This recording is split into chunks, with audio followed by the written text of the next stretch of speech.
Hello viewers, good morning. இன்றைக்கி வந்து third day Navaratri. எல்லோரும் செல்வ செழிப்போடு இருக்கணும்னு நான் கடவுளை ப்ரே பண்ணிக்கிறேன். இன்றைக்கி வந்து நான் மோர் குழம்பு பண்ணியிருக்கேன் பாருங்கள். இந்த மோர் குழம்பு ரொம்ப டேஸ்டியாக இருக்கும். இதில் நான் போட்ட காய் என்னென்னா சுரைக்காய். சரியா? யூஸ்வலாக வந்து வெள்ளை பூசணிக்காய் போடுவோம், வெண்டைக்காய் பண்ணுவோம், சிகப்பு பூசணிக்காயில் கூட பண்ணலாம். அதுவும் கொஞ்சம் நல்லா தான் டேஸ்ட்டாக இருக்கும்.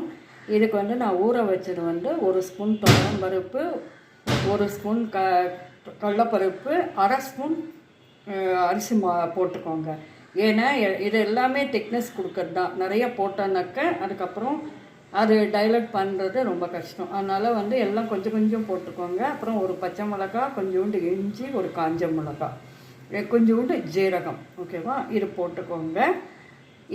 இதை ஊற வச்சுட்டு ஒரு 15 நிமிஷம் ஊற வச்சுட்டு தேங்காய் இதோட ஒரு 1/2 கப்பு தேங்காய் மிக்ஸ் பண்ணிவிட்டு இந்த இன்க்ரீடியண்ட்டுக்கு அந்த தேங்காய் போட்டு நல்லா நைஸாக அரைச்சிக்கோங்க. இந்த காயை வந்து தண்ணியில் போட்டு கொஞ்சம் உப்பு, மஞ்சள் தூள் போட்டு வேக வச்சுக்கோங்க. அதுக்கப்புறம் இது கொஞ்சம் ஒரு 85% வெந்த உடனே அந்த அரைச்சி வச்சதெல்லாம் இதில் மிக்ஸ் பண்ணிக்கோங்க. இது வந்து இப்போ லைட்டாக மிக்ஸ் பண்ணி ஒரு 2 நிமிஷத்துலேயே தயிர் நல்லா கெட்டி புளிப்பு தயிரை வந்து மிக்சியில் அடித்து, இல்லை நம்ம மத்தில் கூட டைலூட் பண்ணிக்கலாம். பண்ணி தண்ணி ஊற்றாமல் அந்த கெட்டி தயிரை இதில் ஊற்றிட்டிங்கனாக்க இந்த மாதிரி சூப்பரான மோர் குழம்பு கிடைக்கும். இதுக்கு தாளிப்புக்கு வந்து ஜீரகம், கடுகு, காஞ்ச மிளகா, கருவேப்பிலை, பெருங்காயம் இது போட்டிங்கன்னா சூப்பராக இருக்கும். சரியா?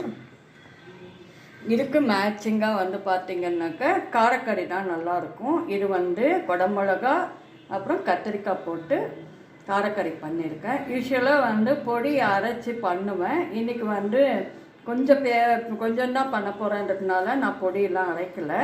மிளகாத்தூள், மஞ்சள் தூள், உப்பு போட்டு இந்த காயை வந்து ஃபஸ்ட்டு ஃப்ரை பண்ணிட்டேன். எண்ணெயில் ஃப்ரை பண்ணிவிட்டு கடுகு, உளுத்தம்பருப்பு தாளிச்சிட்டு இந்த காயை போட்டுட்டு இந்த ரெண்டுத்தையும் சேம் டைம் அதே டைமே போட்டுக்கலாம். போட்டுட்டு ஃப்ரை பண்ணிவிட்டு உப்பு, மஞ்சள் தூள்லாம் போட்டுட்டு இந்த மிளகாத்தூள், தேங்காய், அதுக்கப்புறம் வந்து கொஞ்சோண்டு பெருங்காயத்தூள் போட்டுக்கோங்க. சரியா? கருவேப்பிலை போட்டிங்கன்னா சூப்பராக இருக்கும். இந்த மோர் குழம்புக்கு இது ரொம்ப ரொம்ப டேஸ்டியாக இருக்கும். நீங்களும் ட்ரை பண்ணுங்கள்.